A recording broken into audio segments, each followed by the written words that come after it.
हिमालय के जंगल में टुनटुनी चिड़िया अपनी सास रानो चिड़िया, पति कालू कौआ और बेटी सुनहरी चिड़िया के साथ रहती थी। टुनटुनी चिड़िया बहुत गरीब थी। एक रोज की बात है, बारिश के दिन शुरू हो गए थे। माँ, मेरे पेट में बहुत तेज चूहे कूद रहे हैं, कुछ खाने को दे दो ना। दिख नहीं रहा सुनहरी, अभी खाना बन रहा है। तो फिर मैं बाहर खेलने जाऊँ? तुम्हें बारिश में भी चैन नहीं। एक तो घोंसले के अंदर इतनी बारिश की बूंदें आ रही हैं, ऊपर से तुम्हें बाहर इतनी बारिश में खेलने जाना है। कहीं ठंड लग गई और बीमार पड़ गई तो लेने के देने पड़ जाएंगे, फिर दवाई पानी कहाँ से लाएंगे। अरे क्या हुआ बहू, क्यों इस बेचारी को डांट रही है? आखिर किस बात का गुस्सा निकाल रही है इस बेचारी पर? माँ जी, एक तो वैसे इस घर का राशन पूरा नहीं होता, कभी नमक तो कभी मिर्ची तो कभी आटा खत्म है। एक तो इतनी दिक्कतों से मैं खाना बना रही हूँ, ऊपर से ये है कि हर समय मेरे सर पर खड़ी रहती है। तो बच्ची को डांटने से कौन सी मुसीबत कम हो जाएगी बहू? आप ठीक कहती हो माँ जी। बेटा, मुझे माफ कर दे। घर की परेशानियों की वजह से मैं सारा गुस्सा तुझ पर निकाल देती हूँ।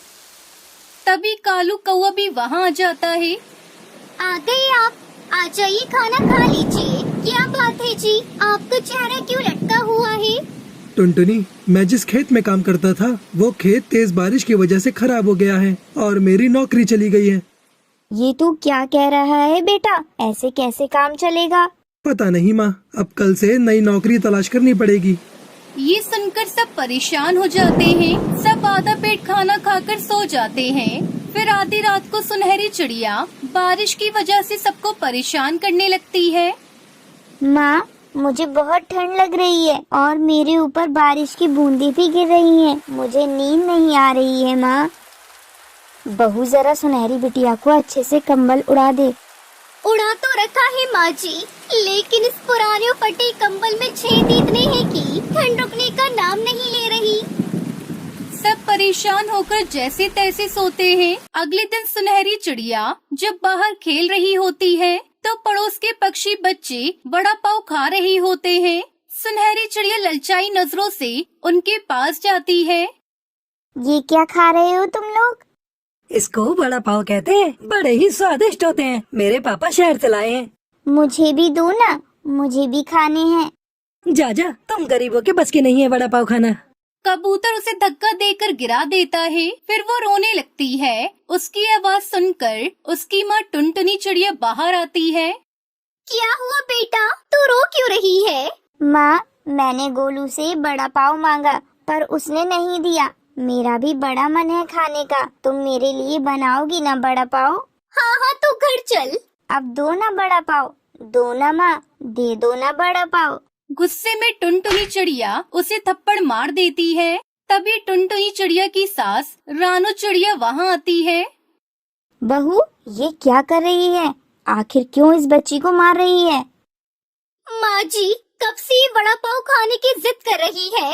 आपको तो पता ही है, घर पर एक फूटी कौड़ी नहीं है, ऊपर से इनका काम भी छूट गया है। अब मैं कहाँ से इसे बड़ा पाव लाकर खिलाऊं? बहू, अगर ऐसी ही बात है तो मैं कुछ सामान उधार ले आती हूँ। तू घर पर ही इसे बड़ा पाव बनाकर खिला देना। रानो चिड़िया लाला कबूतर की दुकान पर चली जाती है। अरे नहीं नहीं, पहले ही तुम्हारा कितना उधार है, ऊपर से मैं और सामान नहीं दे सकता। भैया, मजबूरी को समझो, बच्चे का बड़ा मन है बड़ा पाव खाने का। रानो को गिड़गिड़ाता देखकर लाला उसे थोड़ा सामान दे देता है।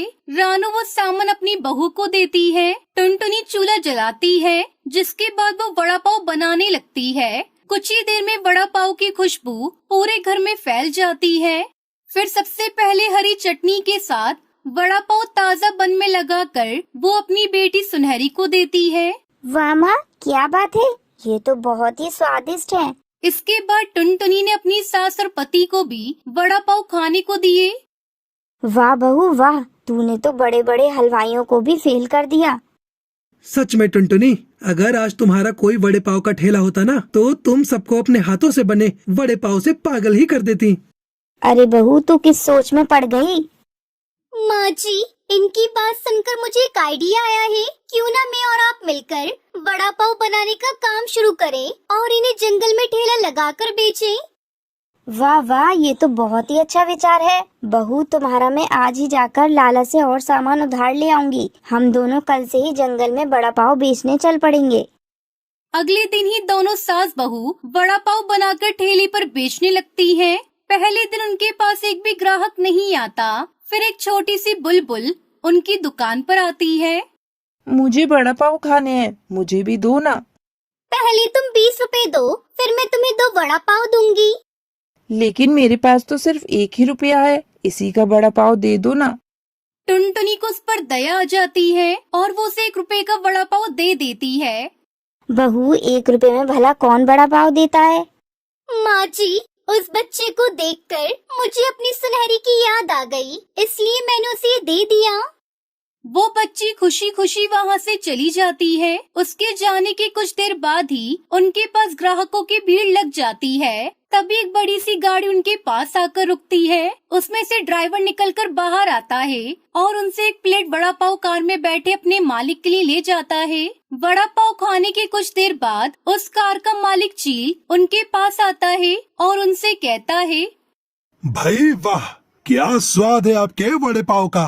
वैसे मैं यहाँ किसी काम से आया था। बारिश में गर्मा गर्म वड़ा पाव देखे तो खाने की इच्छा हुई, लेकिन मुझे क्या पता था मुझे यहाँ बॉम्बे से भी अच्छे वड़े पाव खाने को मिलेंगे। देखिए, बॉम्बे शहर में मेरी एक बहुत बड़ी मिठाई की दुकान है। मैं चाहता हूँ कि आप मेरी स्वीट शोरूम के लिए हर रोज वड़े पाव बनाकर भेजें। मेरा ट्रांसपोर्टर डेली आपसे वो पिक करने आ जाएगा। इसके लिए मैं आपको अच्छे खासे पैसे भिजवा दूंगा। अब एडवांस के तौर पर 50,000 रूपए रखिए।